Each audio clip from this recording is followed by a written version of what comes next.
medsos hari-hari ini.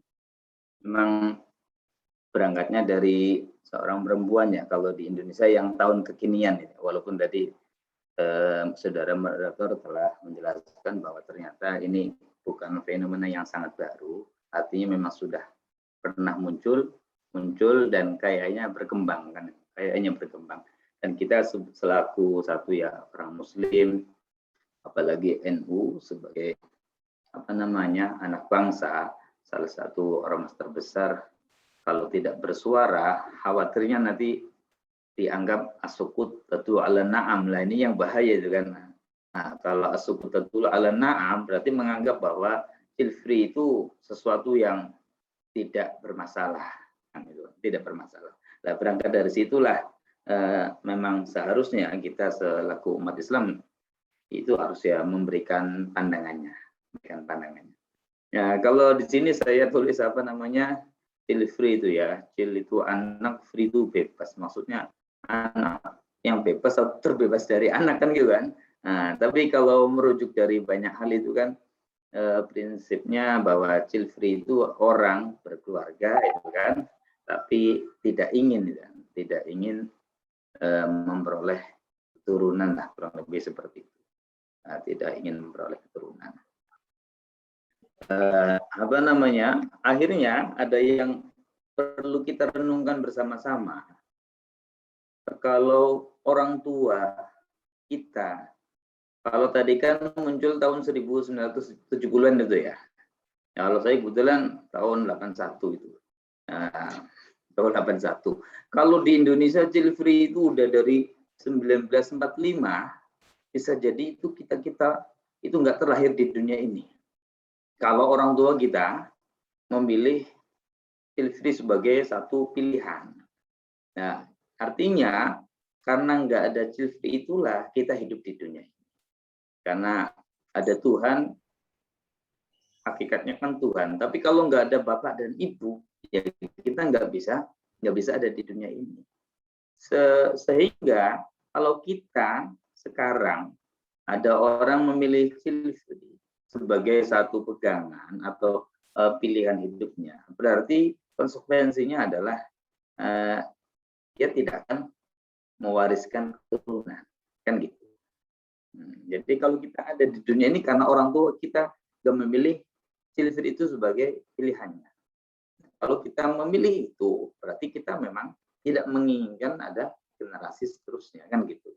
Nah, itu yang perlu kita renungkan. Sebenarnya apakah benar seperti itu kan? Apakah bisa dibenarkan dan sebagainya.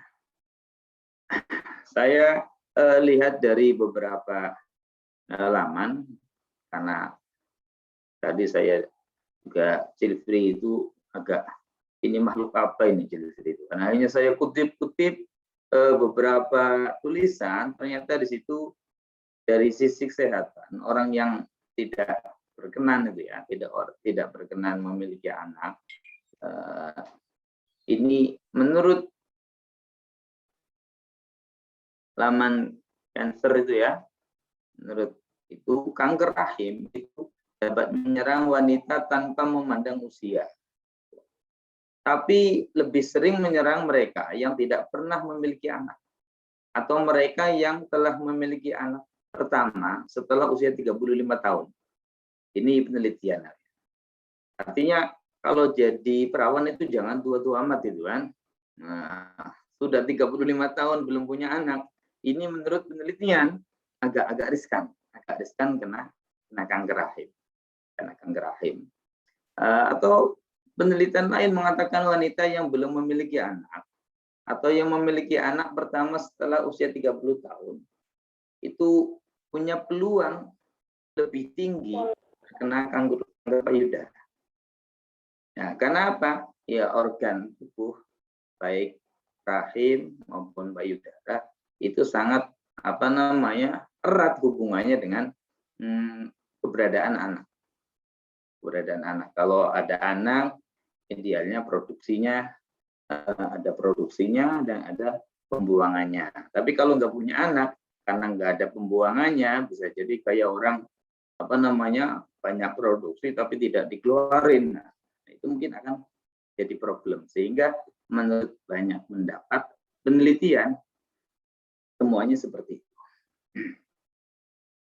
Terus bagaimana sebenarnya kalau lihat orang-orang, walaupun ini juga dari penelitian, kenapa orang memilih childfree, kenapa mereka memilih tidak punya anak, ini ternyata kita tidak bisa menghakimi juga.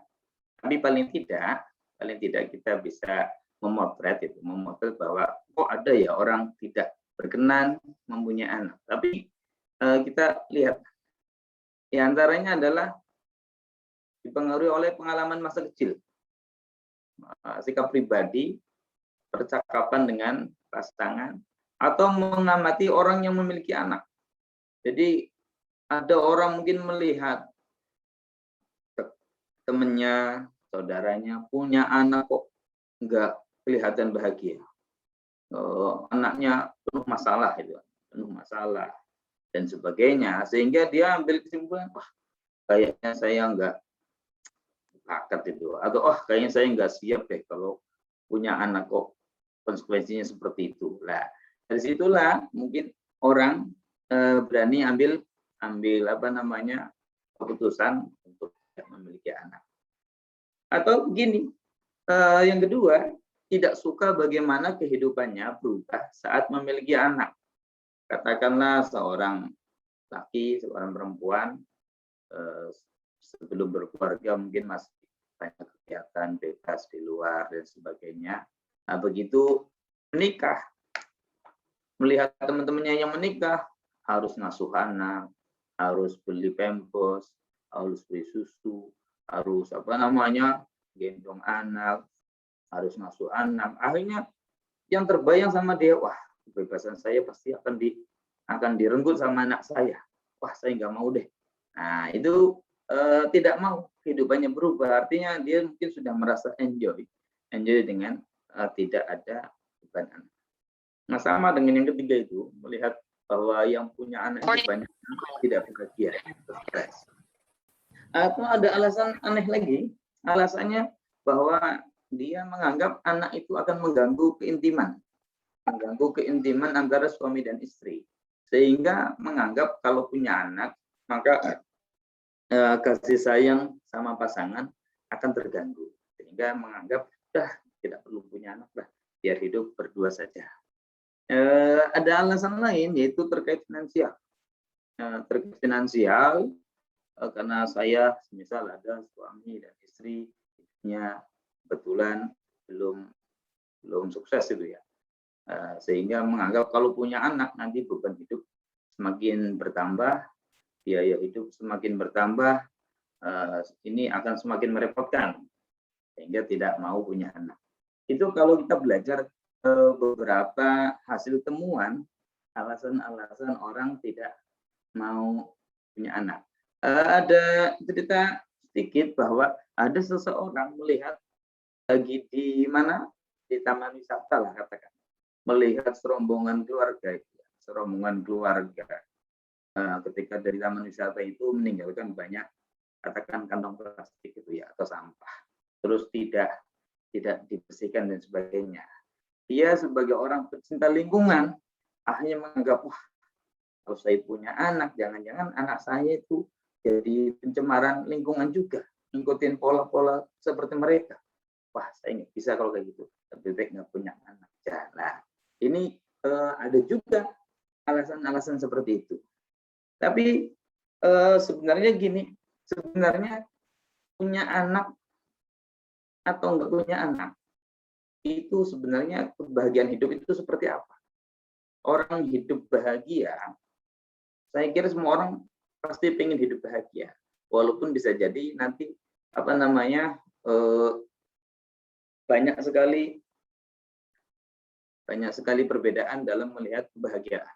Bisa jadi ada orang memandang bahwa orang yang bahagia itu adalah orang yang populer, orang yang terkenal, yang dikenal baik di dunia nyata maupun di dunia maya. Dia terkenal, akhirnya dia bahagia. Bisa jadi ukurannya itu. Atau ada orang, saya nggak butuh terkenal, yang penting duit saya, di bank, di rumah, di kamar, di mana-mana ada. Saya mau apa aja bisa. Bisa jadi ada orang kebahagiaan seperti itu. Atau mungkin ada orang bahagia adalah ketika memiliki kekuasaan. Ya, berangkat dari tingkat kabupaten sampai provinsi sampai nasional, dia jadi tokoh, dia jadi penguasa, mungkin itu juga kebahagiaan atau spiritual. Nah, ini spiritual yang agak mungkin tidak begitu rasional itu ya. Tidak, hartanya tidak banyak, ya, tidak banyak, pasan, tidak terkenal juga, tapi ternyata dia merasa bahagia. Nah, karena mungkin punya sisi spiritual yang mendorong bahwa dia bahagia tidak harus seperti orang lain dan sebagainya. Nah, ini mungkin makna hidup yang sangat beragam yang ada pada kehidupan keseharian kita. Nah, pertanyaannya sekarang sebenarnya bahagia itu harus seperti apa? Bahagia itu seperti apa? Manusia ingin bahagia itu harus bagaimana? Ternyata Tuhan, Allah itu sangat memberikan kebebasan pada manusia untuk berbuat apa saja. Termasuk kaitannya tadi dengan Jilfri itu. Mau punya anak, mau nggak punya anak, itu silakan saja. Jangankan mau punya anak atau nggak punya anak. Mau jadi orang beragama apapun, Islam nggak memaksa. Kita sangat hafal lah ayat adalah ikraha fiddin. Tidak ada paksaan dalam agama. Mau beragama Islam, monggo. Beragama lain, monggo. Itu dalam Islam. Atau ada ayat lain yang mengatakan faman syaa falyu'min wa man syaa falyakfur. Barang siapa yang mau ya silahkan beriman. Barang siapa yang mau jadi orang kafir ya silahkan.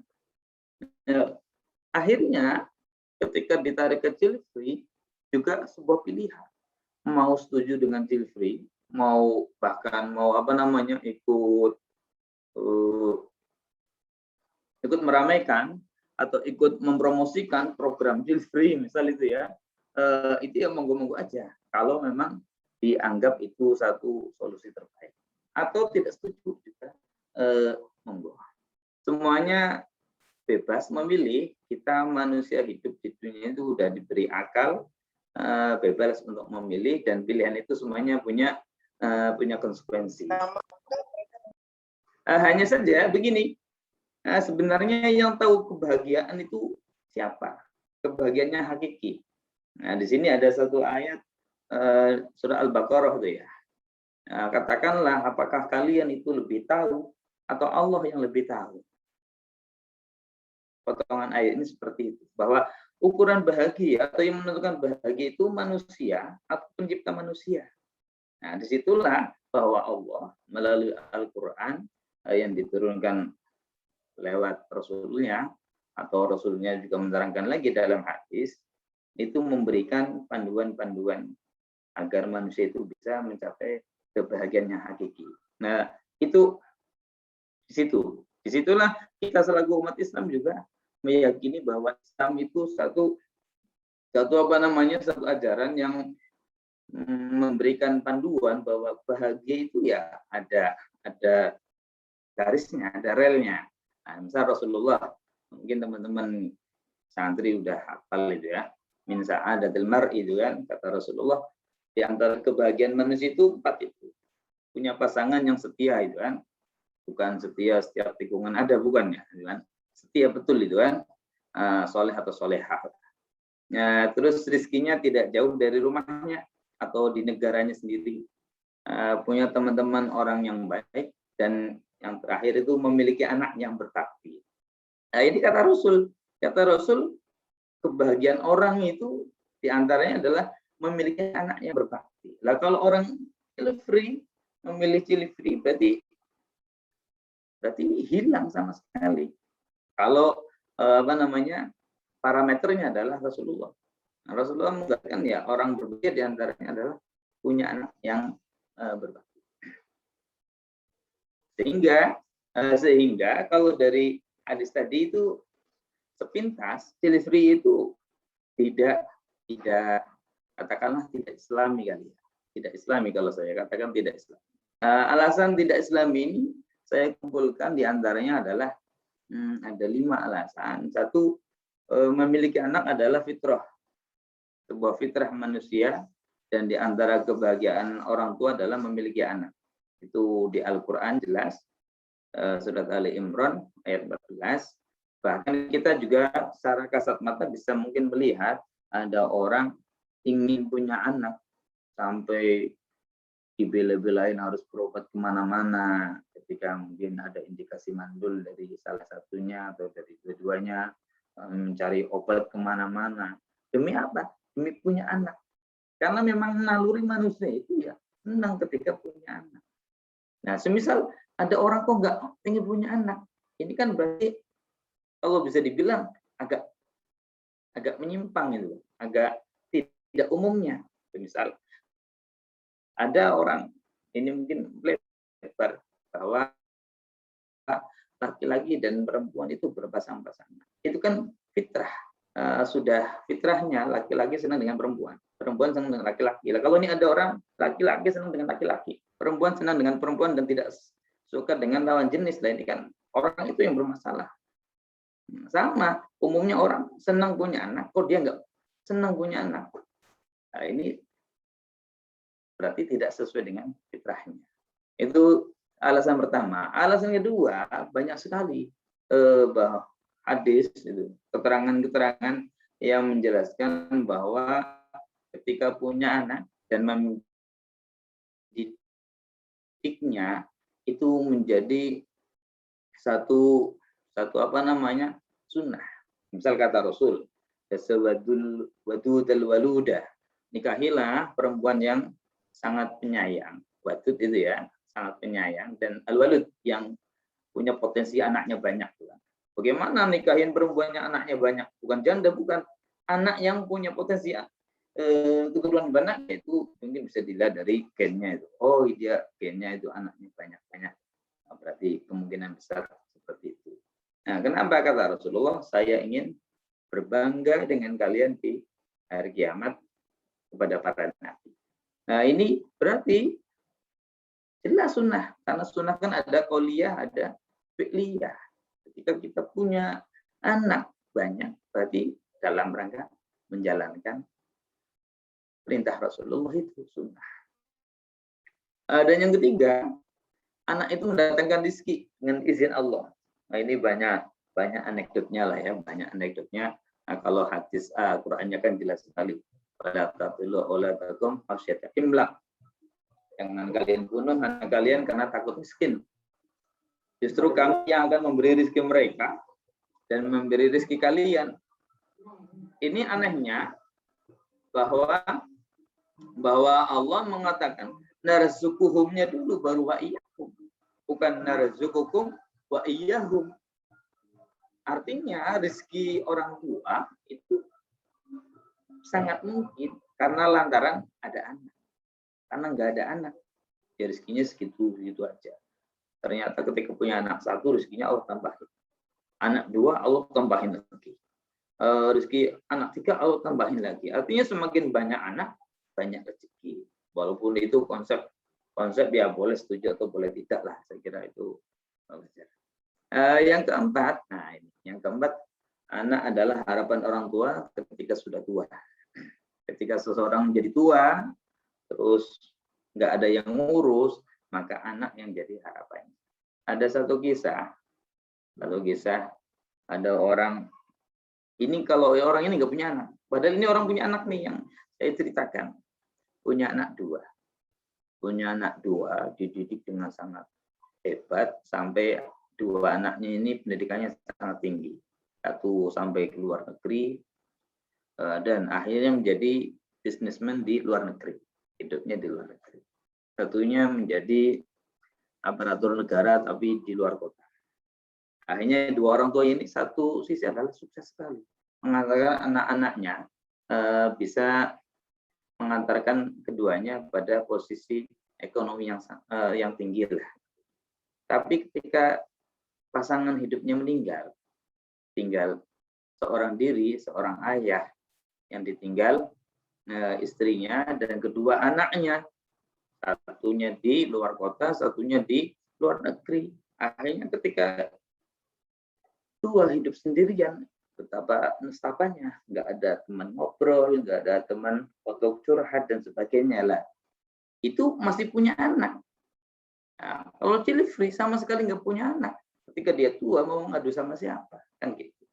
Nah, mengadu sama siapa? Lah itu mungkin gambarannya. Nah, terus yang kelima, bahwa anak adalah investasi yang paling berharga. Bahkan bukan investasi di dunia, tapi ini adalah investasi di akhirat.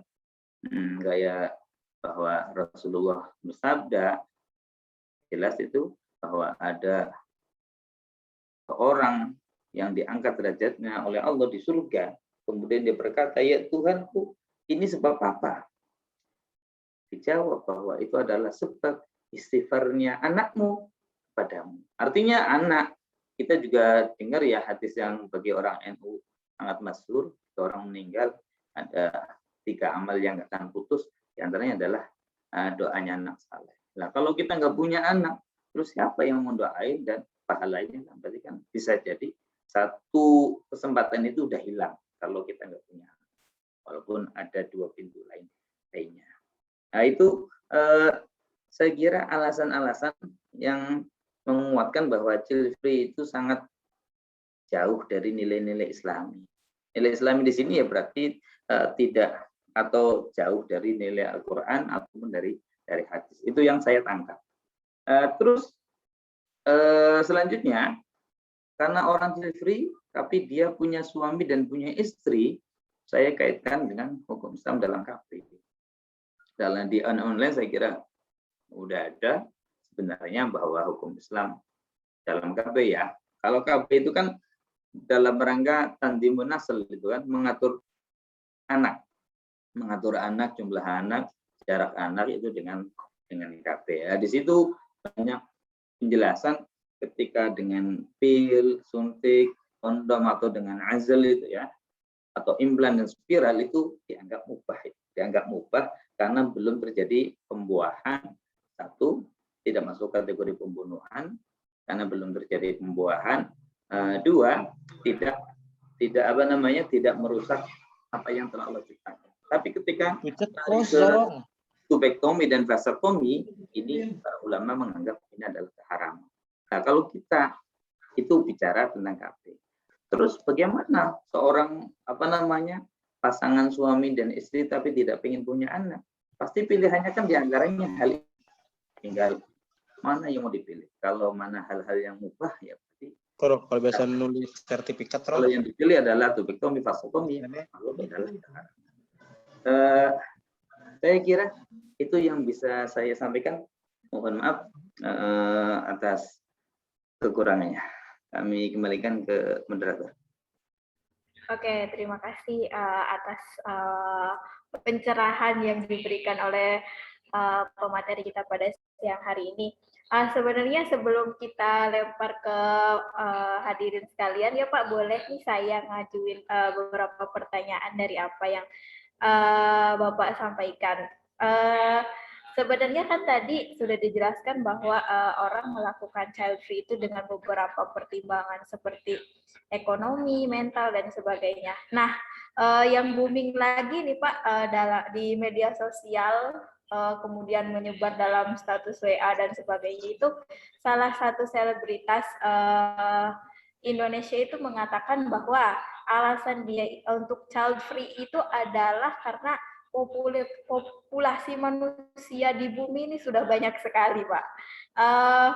Dan selebritas itu mengatakan bahwa lebih baik mengangkat anak yang terlantar daripada kemudian menambah populasi bumi lagi gitu. Dari segi maslahat sendiri, Pak, sebenarnya apa lebih maslahat ketika kita mempraktekkan, maksudnya bukan kita, apakah lebih maslahat ketika seorang itu child free dan kemudian mengangkat anak yang terlantar atau dia melahirkan atau memiliki anak sendiri? Terima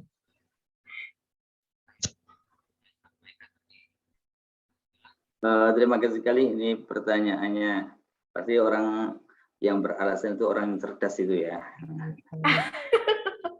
Orang cerdas bahwa populasi manusia sudah berlebihan.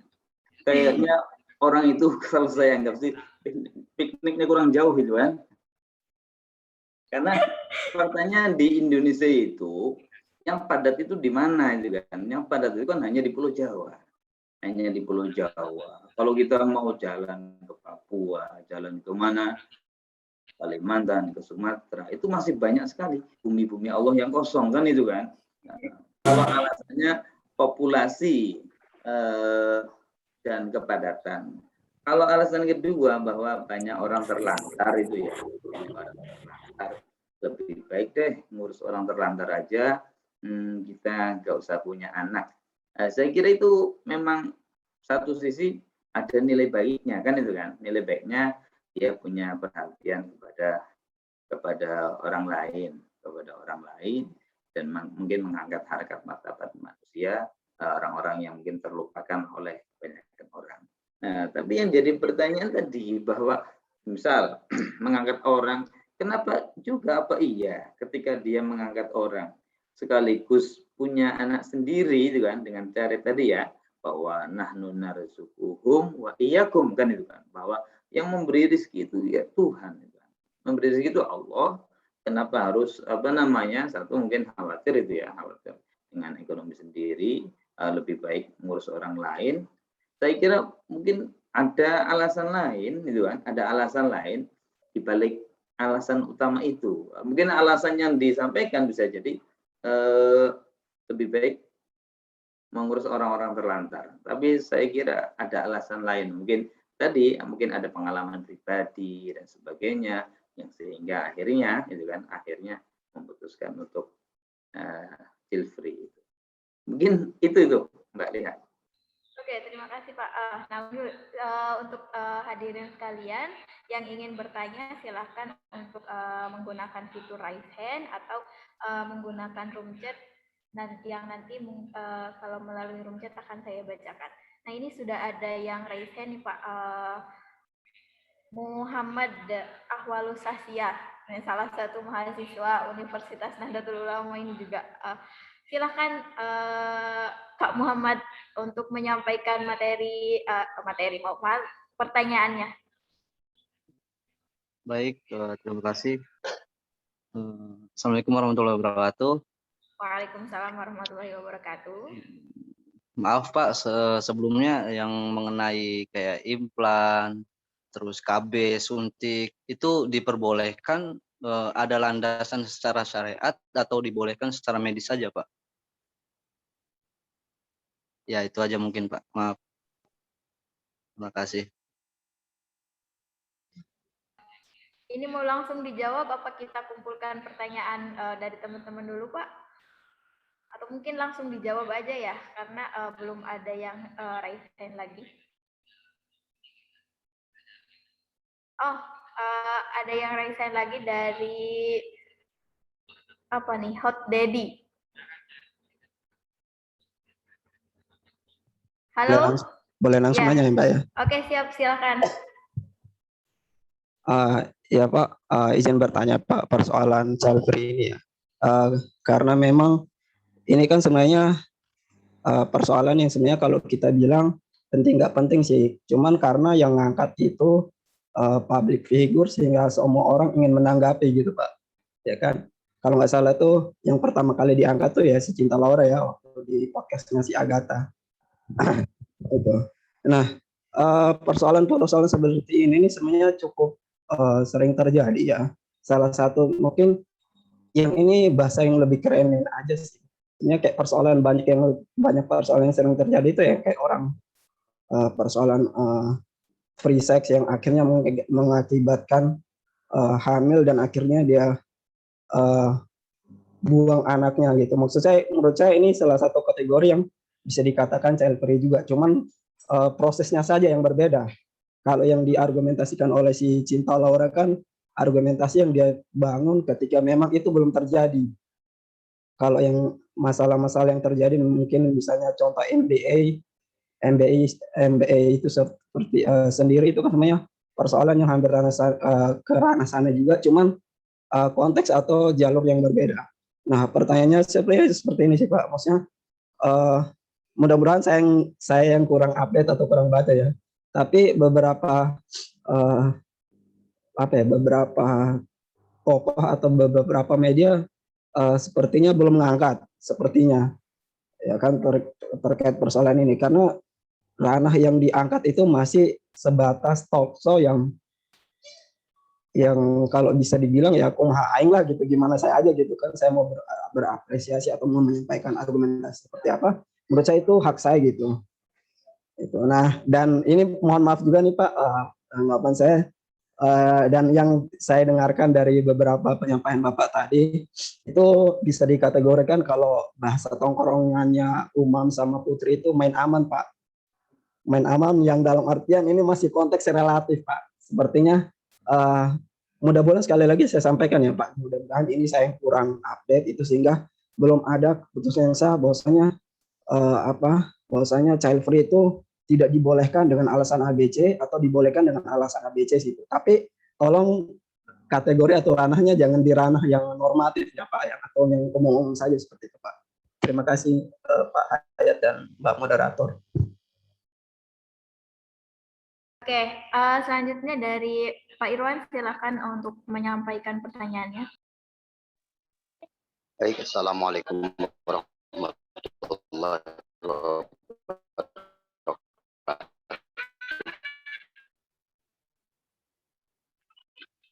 Terkait Sapri tadi kan sudah dipaparkan alasan-alasan pendukung. Pertama, harusnya ada alasan yang memang bersifat pada hukum Sapri itu sendiri. Jadi dalam hal ini, kalau menurut saya,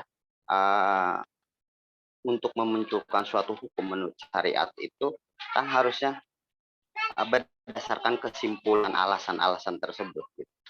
Jadi dalam hal ini penting memilah alasan-alasan mana saja yang memang terkategori saja menjadi wajib, sunnah, atau bahkan haram, seperti itu. Dalam hal ini kan tadi tidak ada pembedaan antara alasan-alasan yang sifatnya diterima.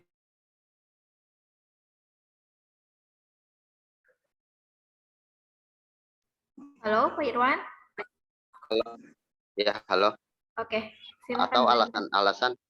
Atau alasan-alasan yang memang justru tidak bisa dijadikan argumentasi atau hujah untuk memunculkan hukum syariat itu sendiri. Pertanyaannya adalah sebetulnya secara hukum syariatnya yang tegas itu yang seperti apa berdasarkan alasan-alasan yang tadi sudah dijelaskan oleh Pak Hayat tadi gitu. Tidak mungkin kita hanya menyebutkan ini karena paparan ke masyarakat apabila ada kasus-kasus semacam ini harus ada klasifikasi hukum berdasarkan alasan-alasan yang konkret terkait hukum child free ini. Misalkan tadi disebutkan contoh salah satunya misalkan terkait masalah keluarga berencana. Ada kategorisasi mana yang memang diperbolehkan oleh agama, mana yang memang terkategorikan dilarang oleh agama, dalam hal ini konteks hukumnya bisa mubah atau bisa haram seperti itu. Dalam kasus child free seperti ini juga harus ada menurut saya pemilahan, yaitu tadi hukum alasan-alasan tadi yang sehingga berdampak adanya klasifikasi hukum tersebut. Yang ingin saya tanyakan adalah kira-kira hukum seperti apa yang akan diterapkan kepada orang yang melakukan hubungan pernikahan dengan adanya kesepakatan child free tersebut dengan alasan-alasan atau argumentasi berdasarkan kategori yang bisa diterima oleh syariat. Terima kasih Pak Hayat dan Mbak Nina ya. Oke, terima kasih Pak Irwan. Kita memberikan kesempatan untuk Pak Hayat menjawab pertanyaan-pertanyaan yang sudah disampaikan oleh hadirin sekalian. Untuk selanjutnya, teman-teman yang belum punya kesempatan untuk bertanya pada sesi ini, nanti akan saya buka di sesi berikutnya. Oke Pak, untuk pertanyaan pertama nih, sebenarnya tadi kan sudah dijelaskan mengenai hal-hal seperti implan, KB, dan sebagainya, itu apa sih hal yang mendasari kebolehan atau keharaman dari hal-hal tersebut. Selanjutnya pertanyaan kedua mungkin bisa nanti dijawab sekalian gitu ya Pak.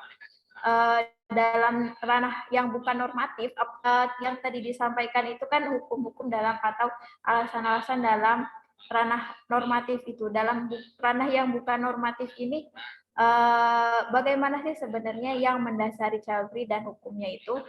Lalu pertanyaan yang ketiga ini sebenarnya masih agak nyambung dengan pertanyaan yang kedua ini. Sebetulnya secara hukum syariat yang tegas berdasarkan alasan-alasan yang tadi disampaikan itu, hukum child free ini seperti apa?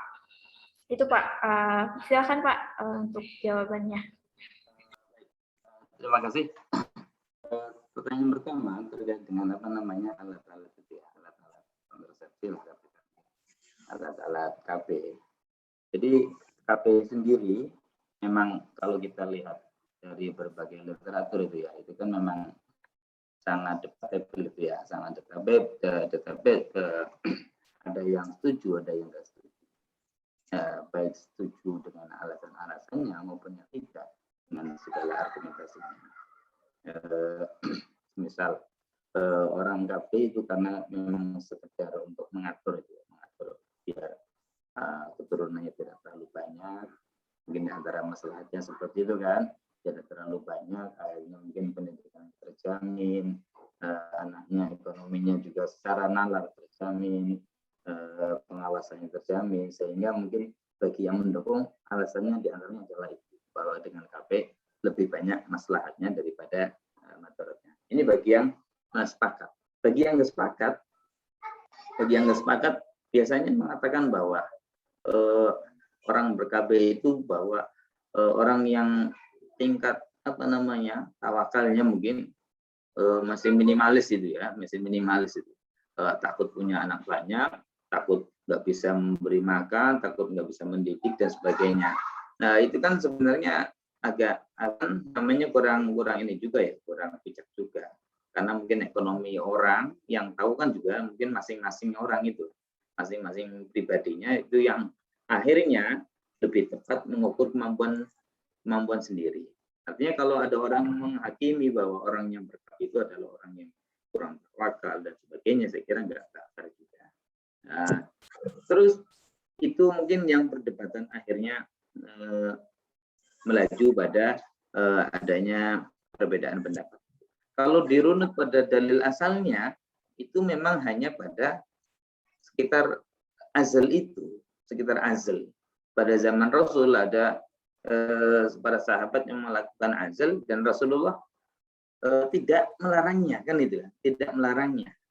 Nah itu yang mungkin akhirnya diambil satu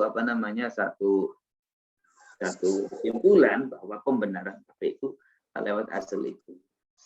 Ketika kehidupan berkembang, ternyata KB kalender itu ya, KB kalender atau asal ini tidak semua orang mampu itu kan, dengan dengan potensi yang ada pada dirinya, akhirnya katakanlah orang-orang di bidang kesehatan memberikan berbagai alternatif diantaranya katakanlah kontrasepsi itu ya, kondom.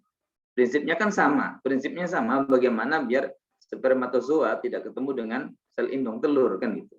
Nah hanya saja kalau azal itu ya memang sangat klasik sehingga dikeluarin di luar, kalau kondom tetap dikeluarkan di dalam tapi nggak akan sampai. Nah, itu kan hanya metode aja, ataupun dengan implan dan sebagainya. Nah, itu adalah alat-alat yang akhirnya mengatakan atau akhirnya tidak adanya pembuahan antara sel indung telur dengan spermatozoa. Itu alat-alat sehingga para ulama mengatakan bahwa itu tidak merubah kodrati manusia, itu bisa dianggap dibenarkan. Yang kedua berbeda dengan vasektomi. Kalau vasektomi kan memang ada organ yang akhirnya diputus itu ya. Nah, diputus atau diikat itu kan. Nah, itu kan sudah merubah kodrat. Merubah kodrat kalau vasektomi berarti di laki-lakinya yang ada yang diputus sehingga mungkin tidak produksi itu kan, tidak produksi spermatozoa atau produksinya akhirnya jadi tidak matang atau gimana. Nah, itu kan merubah ciptaan Allah sehingga itu dianggap tidak dibenarkan. Mungkin itu yang saya bisa jawab terkait bahwa KP itu pengharam alat-alat itu pengharamnya secara syar'i atau memang ini maslahat menurut kedokteran aja. Itu saya yang kedua dari Pak Dedi ya, bahwa child-free itu nanti khawatirnya akan merembet kemana-mana. Merembet kemana-mananya gimana? Namanya orang laki-laki dan perempuan, gitu kan.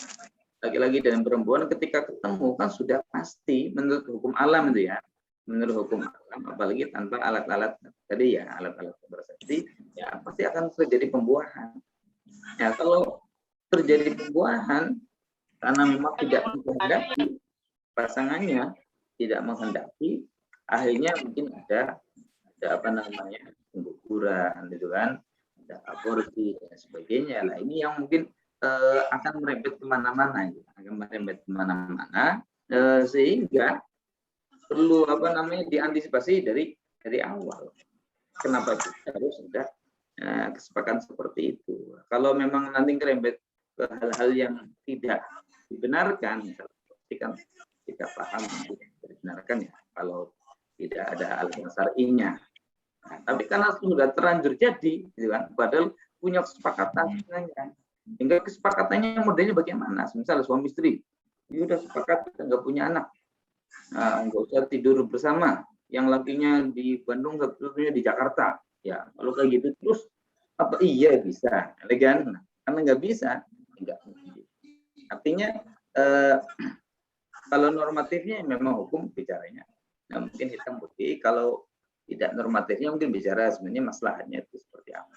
Maslahat itu ada apa tidak. Nah, saya kira ini kaitannya dengan Mas Irwan juga bahwa hukum Islam sebenarnya bicaranya seperti apa terkait child-free ini. Apakah berdosa? Kan pertanyaannya begitu. Kalau memang ini haram, berarti susah. Masa ada orang sepakat kita nggak usah punya anak ya?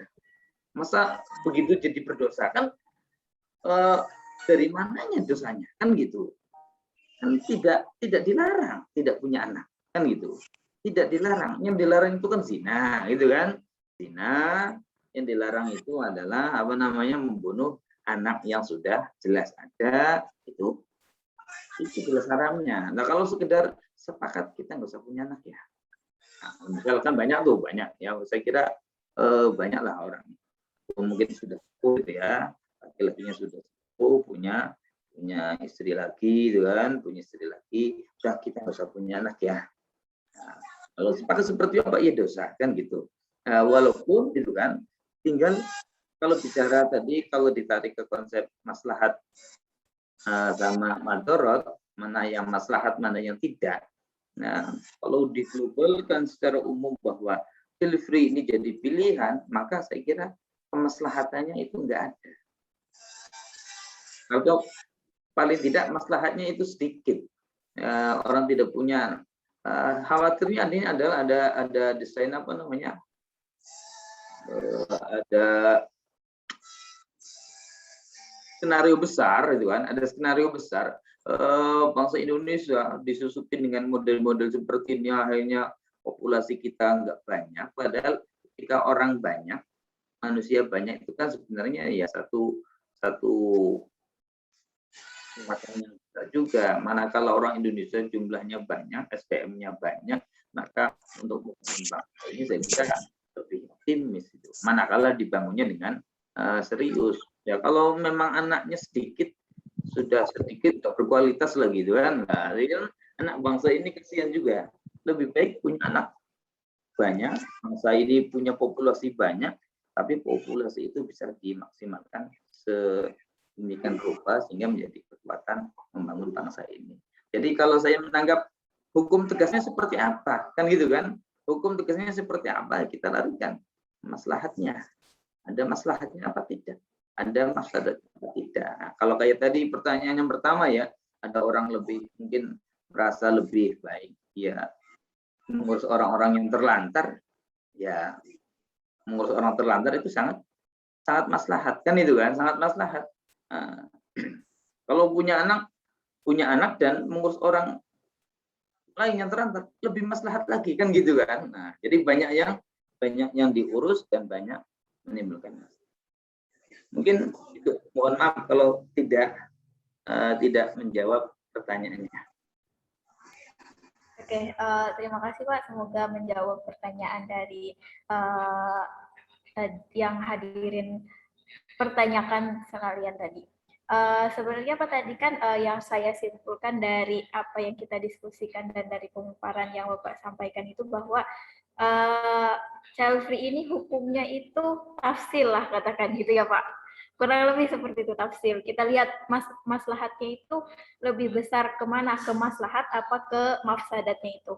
Nah, karena tadi sudah nyebut-nyebut soal Gita Savitri gini kan, karena menurut secara apa yang kita lihat gitu kan, Gita Savitri itu tidak kekurangan baik dalam hal mental mungkin, kemudian dalam hal finansial maupun psikologis gitu kan, tapi dia memilih untuk mempraktekkan child free ini. Apakah kemudian Islam ini tidak menghargai pilihan-pilihan seperti tadi yang dalam materi yang Bapak sampaikan bahwa la ikraha fiddin gitu Pak?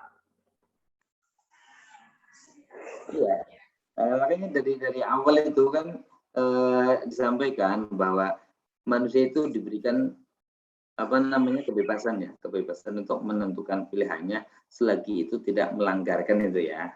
Bahkan melanggar pun tadi jadi orang kafir pun juga kata Islam ya silahkan, kata Al-Quran, kalau mau jadi orang kafir gitu kan.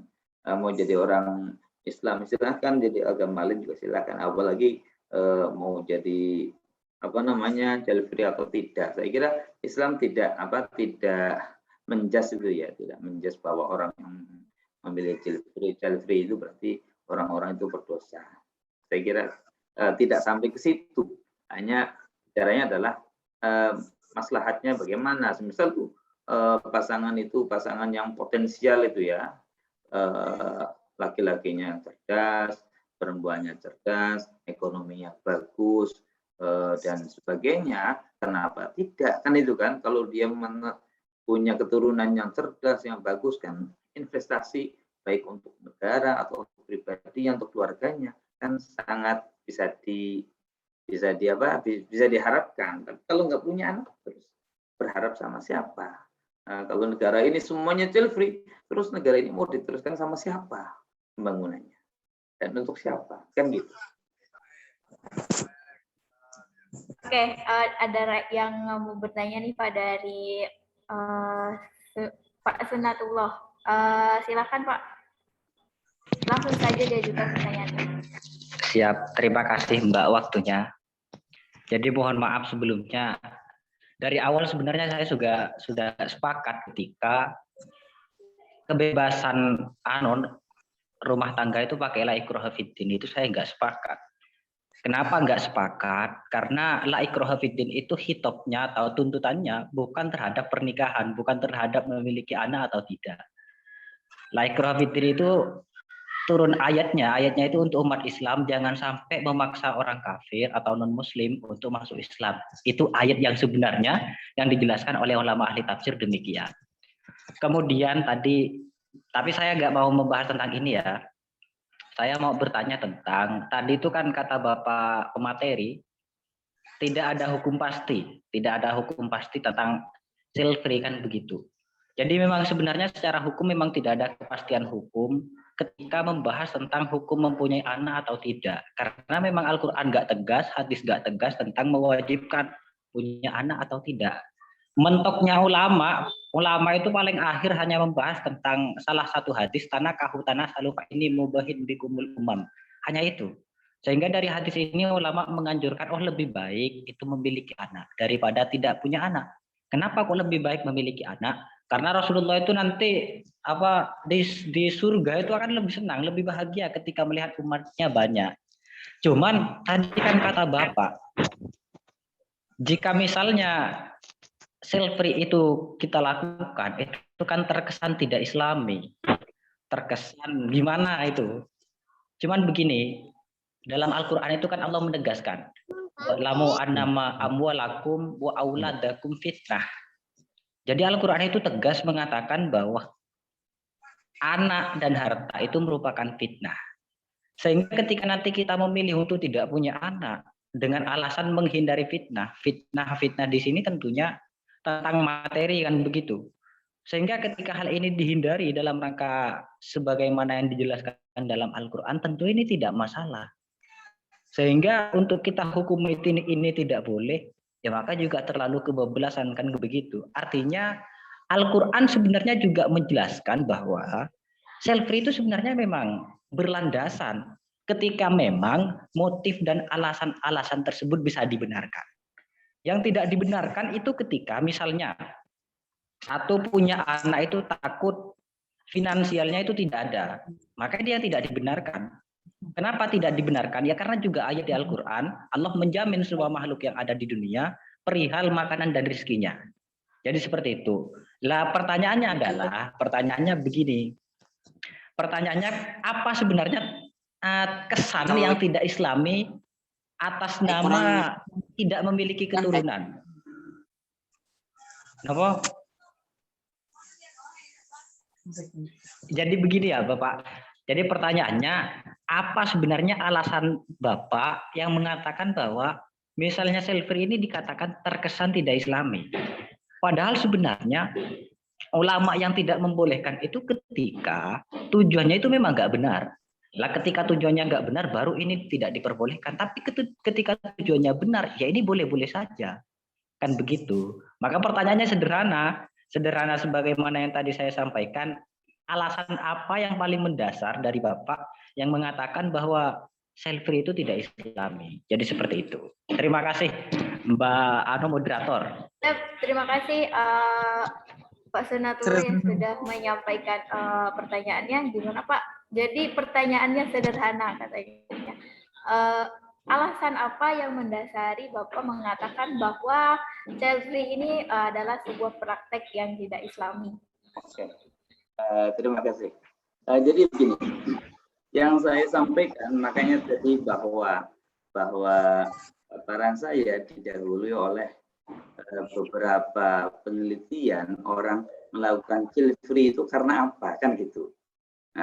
Misal tadi ditemukan karena ada finansial, terus ada ketakutan hidupnya menjadi berubah kerepotan dengan anak dan sebagainya. Ya, dari alasan yang ditemukan bahwa orang kenapa harus child free, disitulah saya mengkanternya dengan alasan-alasan yang memperkuat bahwa Islam lebih mendorong manusia atau mendorong umat Islam untuk punya anak kan gitu. Jadi saya sebenarnya lebih pada temuan-temuan dalam penelitian orang kenapa melakukan child free, alasannya ada yang alasan finansial, ada alasan tidak mau punya anak karena kerepotan, hidup lebih baik hidup sendiri dan sebagainya. Sehingga disitulah dijawab dengan memang sangat normatif baik hadis pun ayatnya, walaupun bisa jadi mungkin tidak semua orang child free itu dengan alasan seperti itu. Jadi itu yang saya tangkap begitu, Mas Sunatullah.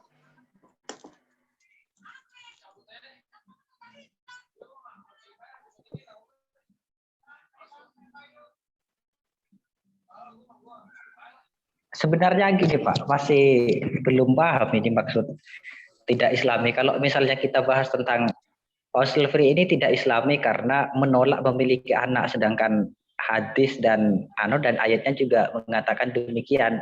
Hadis menganjurkan punya anak, ayat juga menganjurkan punya anak. Itu saya nggak sepakat karena ketika secara hukum kewajiban itu tidak ada, maka larangan sebenarnya juga tidak ada. Wajib ternyata di Al-Quran tidak ada, kewajiban punya anak tidak ada, hanya sekedar anjuran. Kewajiban memiliki anak secara hadis juga tidak ada, hanya sekedar anjuran. Maka keharaman juga tidak bisa kita temukan. Sehingga ketika keharaman ini tidak ada, otomatis bahasa tidak Islam itu juga tidak ada, seharusnya kan demikian. Itu kalau menurut saya. Kalau menurut Bapak ya, ini makanya saya belum paham ini Pak, bagaimana maksud panjenengan.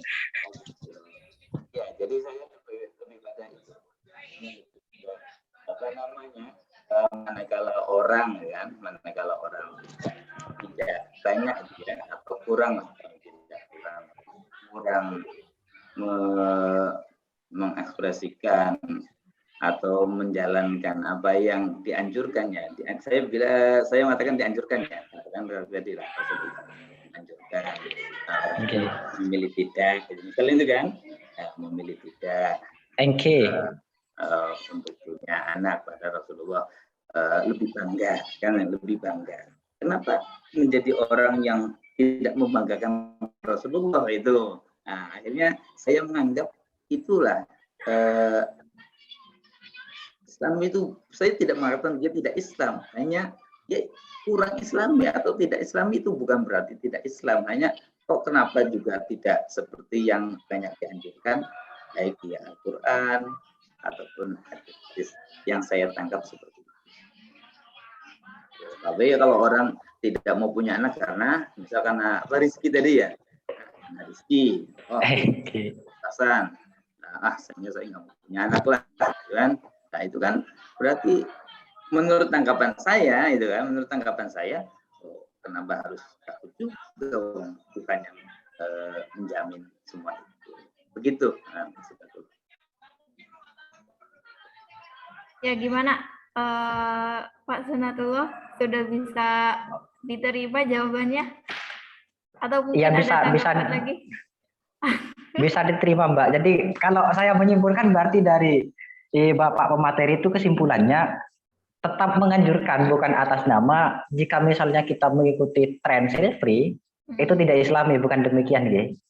Iya. Hanya saja begini, jika ini tetap kita label sebagai sebuah anjuran yang harus, kan ada anjuran yang harus, ada juga anjuran yang tidak harus. Ketika ini harus memiliki anak sebagai nama kita itu Islam, kita itu membanggakan Rasulullah, maka nanti akan memiliki potensi orang yang tidak punya anak itu berarti nggak mau membanggakan Rasulullah. Padahal ada banyak jalan, ada banyak cara untuk membanggakan Rasulullah selain punya anak. Jadi seperti iya, itu. Betul sekali. Jadi gini Pak, sebenarnya dari tanggapan Mas Sunatullah juga jadi muncul nih pertanyaan di benak saya. Kemudian apakah dari tujuan dari menikah ini adalah cuma untuk memiliki anak gitu kan? Padahal kan dalam surat Ar-Rum itu kita menikah itu untuk mendapatkan ketentraman dan sebagainya. Nah, bagaimana kalau kemudian ketika kita punya anak kita mau justru nggak tentram gitu Pak? Dan kemudian dengan tidak membanggakan Rasulullah, kan katanya Rasulullah bangga dengan kita dengan sebagai umatnya. Nah, kebanggaannya ini dalam segi kualitas apa kuantitas gitu Pak? Ya. Kalau saya melihat itu bahwa memang kalau di Al-Quran kita sunu ya, orang menikah itu Nah iya Pak. Kalau saya lihat di kata akhir malah bukan itu. Anna maksudul a'dham minan nikah itu al-jima' itu. Kan gitu. Ya, betul. Apa dengan itu akhirnya jadi tentram dan sebagainya itu kan. Itu memang ikutannya lah ya, saya kira itu. Misal nikah kan juga kita sama-sama maklum itu kan, bahwa betul. Misalnya seperti apa, akhirnya berkembang menjadi halal, menjadi haram, dan menjadi mubah atau bahkan jadi haram. Itu untuk pernikahannya. Kalau ikutannya itu kan, kalau untuk anak, ya sifatnya anjuran kan itu kan, anjuran itu kan pilihan kan itu kan, pilihan. Kalau mau dimaknai sebagai apa namanya, itu anjuran, fil amr anjuran, walaupun orang tidak menikah bukan berarti itu kan, bukan berarti tidak taat juga sama Rasul itu kan, ya kan gitu.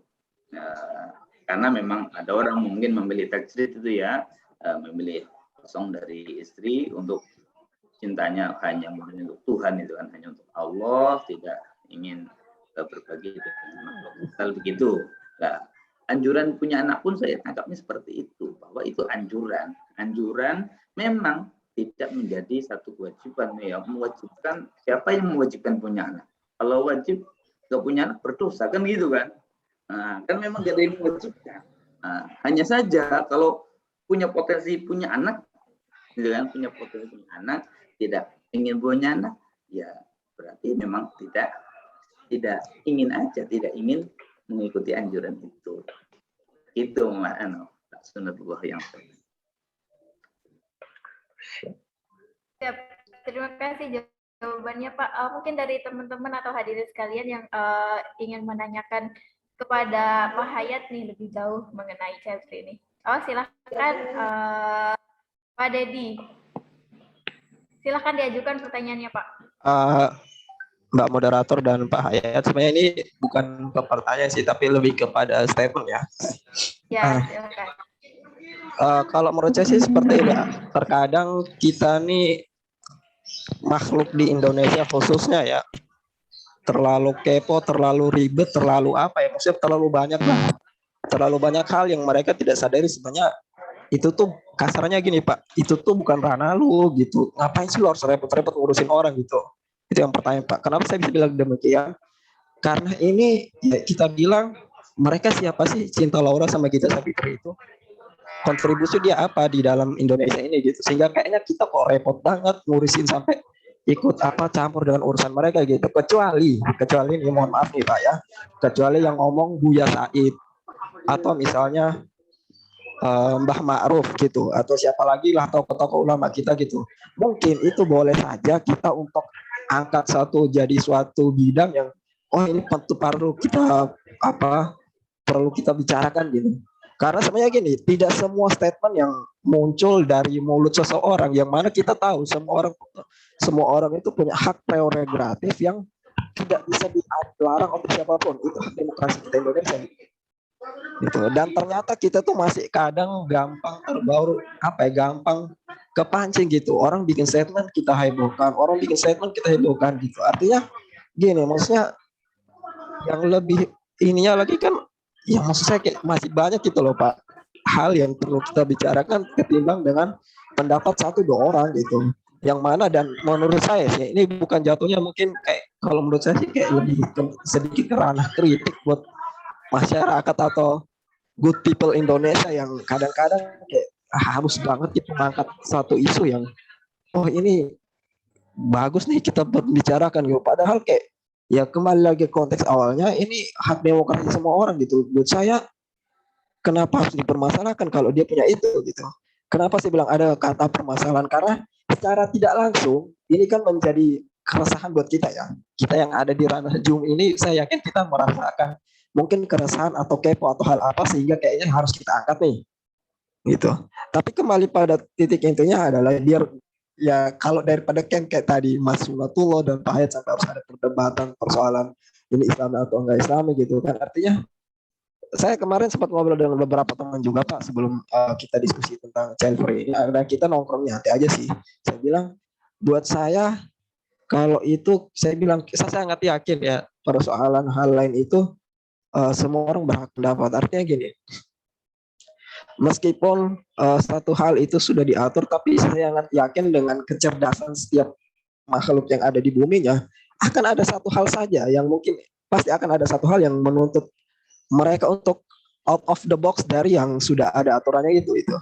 Nah ini kayak mungkin ini kayak contoh sederhananya gini Pak, saya pernah berdiskusi juga banyak, kita berdiskusi dan bahkan kita bertanya juga dengan beberapa pemuka agama yang bahwasanya mengatakan kalau orang sholat itu matanya ditutup pada konteks hari ini itu mungkin bisa dikatakan tidak boleh atau hukumnya apa saya lupa, tapi antara kelima itu saya lupa gitu.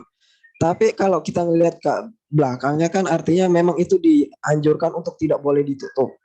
Karena misalnya contoh pada waktu zaman perang Nabi gitu kan, artinya kalau kita sholat tutup mata, tahu-tahu batu melenceng aja pala bocor kan gak ada yang tahu. Itu buat jaga-jaga gitu. Tapi kalau konteks hari ini misalnya contohnya gitu, saya sangat meyakini artinya apa? Contoh lainnya itu kayak orang bertapa atau orang bersemedi, ranah konsentrasi dia sampai pada titik yang semedinya itu saya pikir dengan tutup mata gitu. Nah itu. Nah ini beberapa hal contoh kecil yang menurut saya kayak kita perlu juga pintar-pintar menyikapi aja sih biar jangan sampai bikin ambigu juga tersendiri buat kita gitu. Apalagi saya pikir kita semua sudah sangat banyak dasar ya. Dasar yang mengatakan atau yang kita yakini bahwasanya ada dasarnya, oh saya harus punya anak dengan alasannya sekian. Saya nggak punya anak dengan alasannya apa gitu. Tapi sebenarnya biar teman-teman nggak ambigu, saya pikir pandai-pandailah ngambil hal yang menurut saya kalau memang itu bukan di ranah kita gitu. Sebenarnya terima kasih Mbak. Ini bukan pertanyaan tapi ini menurut saya statement pribadi aja sih. Terima kasih. Assalamualaikum. Waalaikumsalam. Terima kasih atas statement yang disampaikan. Mungkin dari Pak Hayat ada tanggapan atas statement ini, Pak? Atau mungkin dari teman-teman ada pertanyaan atau tanggapan dari statement yang disampaikan oleh Pak Dedi ini? Silakan Pak Irwan Susanto. Mau menanggapi atau mau bertanya ini? Bertanya aja, Bu. Oke, silakan. Gini, kalau misalkan child free tadi kan tidak ada hukum yang bisa dibakukan, anggaplah seperti itu. Kalau misalkan pun dianggap bahwasannya child free itu tidak islami apabila tidak ada alasan-alasan yang bersifat mafsadat atau madarat. Kalau seandainya kesepakatan pernikahan di antara kedua belah pihak, calon mempelai laki-laki dan mempelai perempuan, misalkan kesepakatan child free di antara kedua belah pihak itu dimasukkan ke dalam perjanjian pranikah misalkan, apakah hal ini masuk ke dalam konteks diperbolehkan? Gitu.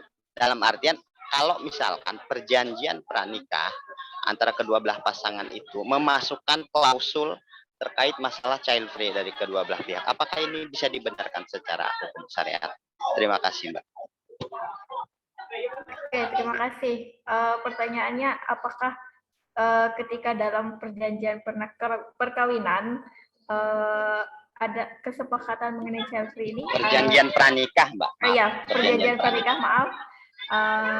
Ada kesepakatan mengenai child free, apa ketika dilakukan praktek ini menyalahi aturan, Pak? Terima kasih. Kalau menjadikan satu syarat itu ya, menjadikan satu syarat. Kalau yang kita tahu kan misalnya ada syihat taklek gitu kan ya, ada syihat taklek. Nah, syihat taklek kan juga sebenarnya sebelum walaupun prakteknya itu memang setelah akad ya, setelah akad baru tanda tangan syihat taklek itu umumnya. Nah, kalau ini kan memang sebelum katakanlah akad itu ya, pernikahan ada perjanjian seperti itu. Selagi itu kan perjanjiannya bukan perjanjian melanggar hukum Allah kan itu ya. Bukan perjanjian melanggar hukum Allah. Karena child free bukan larangan, itu kan bukan larangan. Sehingga ya wallahu alam kata saya silahkan aja membuat perjanjian itu dengan konsekuensi apa kan itu kan, dengan konsekuensi apa? Misal perjanjiannya tidak mau punya anak, misal itu tidak mau punya anak, kita sepakat setelah nikah punya anak kan itu kan. Nah, punya anak, apakah punya anaknya ini menjadi merusak pernikahan apa tidak kan gitu. Nah, atau perjanjian yang dimaksud itu seperti apa? Sebegini kita ya janji nggak punya anak. Setelah janji nggak punya anak tapi nggak ada konsekuensi kan itu kan, nggak ada konsekuensi. Itu kan berjanji pada diri sendiri dan pada istri. Perjalanan selanjutnya katakanlah berubah pikiran, udahlah punya anak saja, itu kan, misalnya gitu, semisal itu kan ya hanya melanggar janji sendiri dan pada pasangannya. Nah, kalau bagian juga kalau memang karena punya anak ya udah pasti karena ya perbuatan suami istri juga kan itu kan. Artinya memberikan perjanjian seperti itu,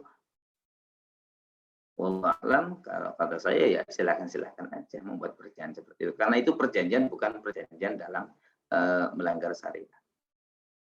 Itu bukan perjanjian melanggar syariat. Jadi, bisa dibenarkan. Nah, masalah melanggar janji atau tidak kan yang di satu yang orang melanggar janji itu kan yang dirugikan itu yang diberikan janji kan itu kan. Nah, yang diberikan janji kalau ternyata akhirnya sama-sama maklum juga itu kan.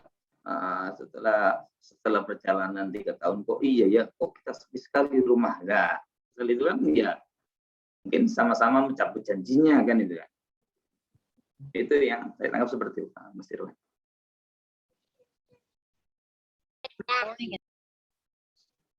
Terima kasih jawabannya Pak. Mudah-mudahan menjawab dari pertanyaan yang disampaikan oleh Pak Irwan tadi.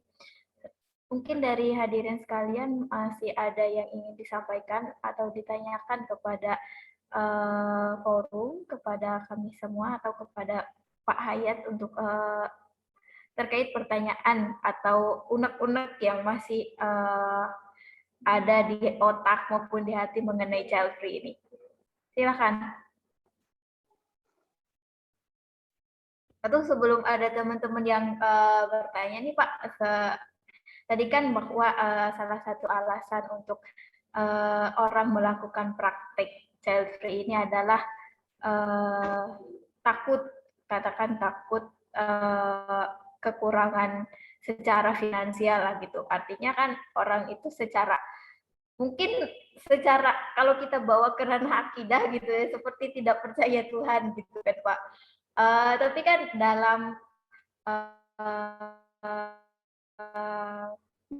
memperoleh rezeki sendiri itu kan harus ada usaha yang perlu kita lakukan ya. Mungkin barangkali ini salah satu orang yang berpikir untuk melakukan praktik child free ini salah satu alasannya adalah ini tuh usaha untuk mendapatkan rezeki dengan tidak memiliki anak gitu Pak. Salah satu usaha gitu kan. Jadi kita tidak mengeluarkan tidak mengalami pengeluaran yang berlebih karena memiliki anak gitu. Ini kan merupakan bagian usaha untuk mendapatkan rezeki itu sendiri, Pak. Ya, apa namanya? Kalau saya melihat, misal ada orang punya pilihan aja, pilihan untuk beristihad kali ya, beristihad pribadi itu kan. Saya istihadnya ketika tidak berkeluarga itu berarti pendapatan saya lebih utuh itu kan, lebih utuh karena tidak ada biaya menyekolahkan anak, tidak ada biaya ngurus anak dan sebagainya.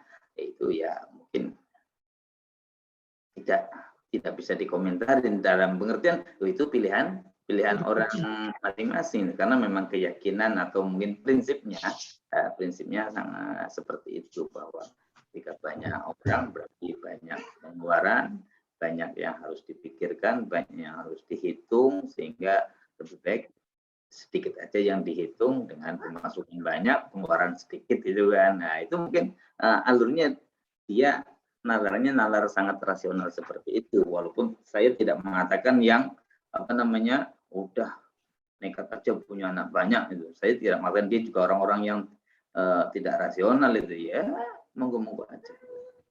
Nah, jadi memang ada kan semua orang punya pendapat gitu kan, punya sikap. Saya kira nggak akan jauh dari apa yang dia amati gitu kan, dia lihat, terus dia resap, akhirnya mungkin dia ambil sikap itu kan, karena dia mungkin sudah berupaya, dia berpengalaman bahwa atau bukan pengalamannya, pengamatan kepada orang lain itu kan, kerjanya seperti itu, punya anak akhirnya terbengkalai ya, mungkin dia tidak ingin kalau dibilang terjerumus itu ya dengan kejadian yang sama dengan temannya, akhirnya dia mungkin melakukan istihad, udah saya tidak ingin punya anak, takut seperti itulah. Itu memang di antara alasan-alasan orang untuk delivery seperti itu. Kita tidak bisa menyalahkannya. Oke Pak, sebenarnya memang praktik child free ini adalah dari diskusi yang tadi sudah kita lalui adalah sebuah pilihan gitu. Tergantung orang milih mau punya anak apa enggak gitu. Tapi sebenarnya dari praktik child free ini kemudian berkembang stigma-stigma yang mengatakan bahwa stigma-stigmanya ini malah ke perempuan gitu. Iya, kamu karena sibuk untuk nyari kerja ya, jadi nggak pengen punya anak gitu kan. Jadi malah menimbulkan seuzon gitu Pak. Apa kemudian jadi karena justru pertimbangan takut seuzon ini kayak memaksa perempuan atau memaksa mereka untuk mengambil pilihan kita harus punya anak nih biar menutup seuzon dari orang-orang atau stigma-stigma dari orang-orang begitu Pak. Karena memang stigmanya itu mengarah ke perempuan sibuk ya di luar gitu, jadi nggak pengen punya anak gitu Pak. Nah, sebenarnya tidak mendiskreditkan perempuan itu ya, bahwa yang ini pasti karena perempuannya itu kan sebenarnya mungkin bisa jadi bukan karena itu. Bisa jadi bukan karena itu. Walaupun memang tema-tema yang katakanlah agak kontemporer lah, saya anggap kontemporer itu ya, kita kan tidak menutup mata bahwa seiring dengan kemajuan pendidikan sangat merata antara kaum Hawa dan kaum Adam itu kan sudah tidak ada jarak, tanda kutip ya, tidak ada jarak, semuanya punya kesempatan pendidikan yang sama, sehingga semuanya juga punya kesempatan untuk menduduki posisi publik yang sama juga. Disitulah akhirnya banyak ikutan-ikutan atau banyak isu-isu yang akhirnya mengikutinya. Nah, kan di Indonesia ya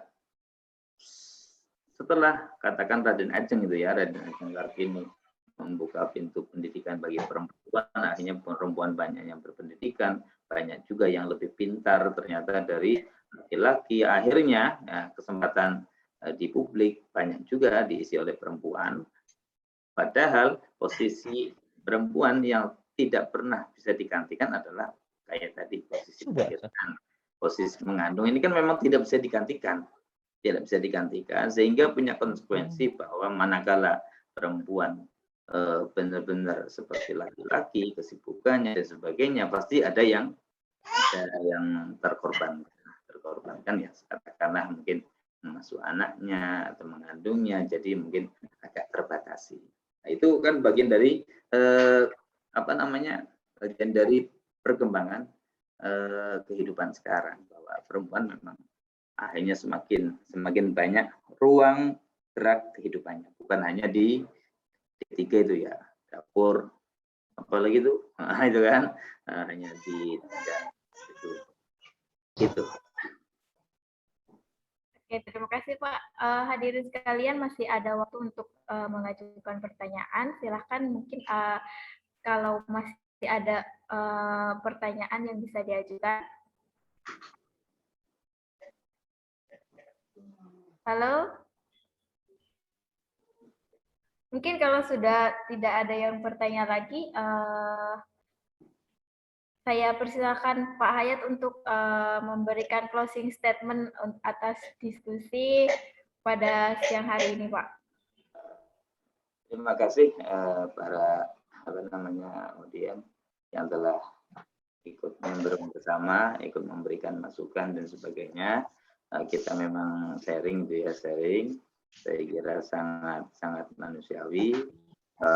Orang lain lain pengalamannya, lain baca bukunya, lain cara pandangnya, itu adalah satu hal yang sangat lumrah. Saya kira itu untuk kita belajar bersama. Saya terima kasih sekali wabil khusus pada Bapak Sunatullah yang memberikan cara pandang dan kita menjadi kaya bahwa delivery ini adalah satu hal yang memang baru muncul. Kita selaku Islam ya paling tidak mengetahui bahwa di luar sana gitu kan, atau di sesama orang Islam juga pasti sangat punya cara pandang yang berbeda, dan selagi itu bukan hal yang melanggar katakan syariat ya kita harapkan bisa bijak melihat hal itu semuanya. Mungkin itu yang bisa saya sampaikan. Nah, terima kasih atas partisipasinya dan mohon maaf atas segala kekurangannya.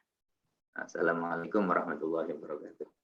Waalaikumsalam Waalaikumsalam warahmatullahi wabarakatuh. Baik hadirin sekalian, sedikit saya simpulkan hasil diskusi atau apa yang telah kita diskusikan pada siang hari ini, dan dari materi yang tadi disampaikan oleh Pak Hayat, bahwa tidak ada hukum pasti dari child free ini. Banyak alasan yang disampaikan orang-orang yang melakukan praktik child free, seperti alasan finansial, psikologis, maupun tadi ada alasan mengenai populasi yang banyak di bumi ya.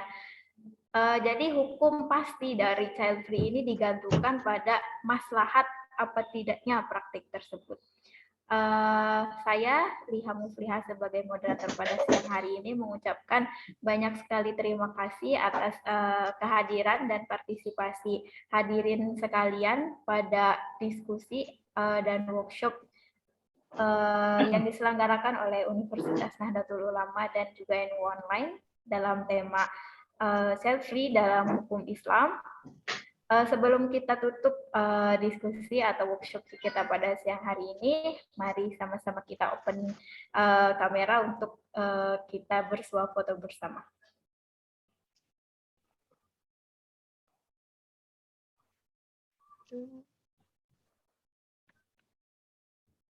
Sebentar.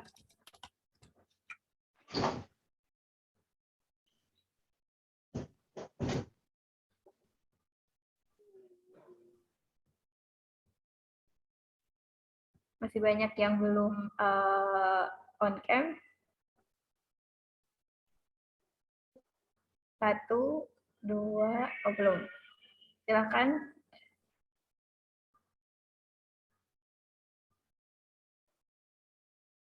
Kita hitung sampai 3 untuk kemudian kita mengambil pose.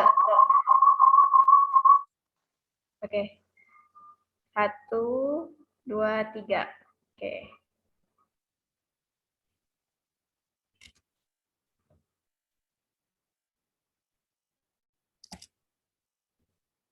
Sebentar.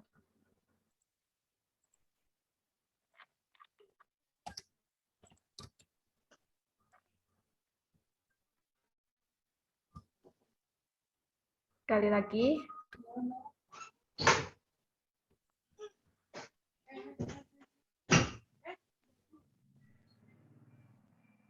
Satu, 2, 3. Oke.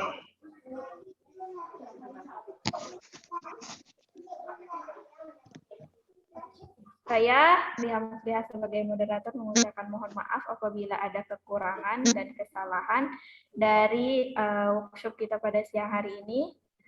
Akhirul kata, saya undur diri. Wallahul muwaffiq ila aqwamit thoriq. Wassalamualaikum warahmatullahi wabarakatuh. Ya, untuk teman-teman yang ingin mendapatkan sertifikat bisa mengisi presensi yang dibagikan dalam kolom chat, silakan.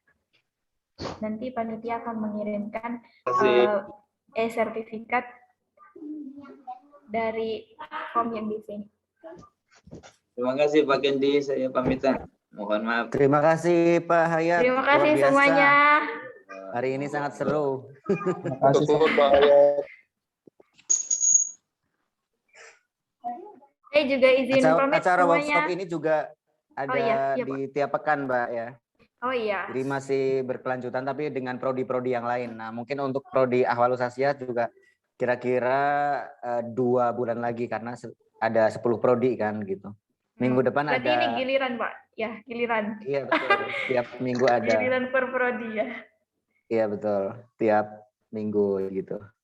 Ikuti terus ya di NU Online ya. Ini live-nya cuma di Facebook doang ya, Pak? Iya. Sementara di Facebook. Oke.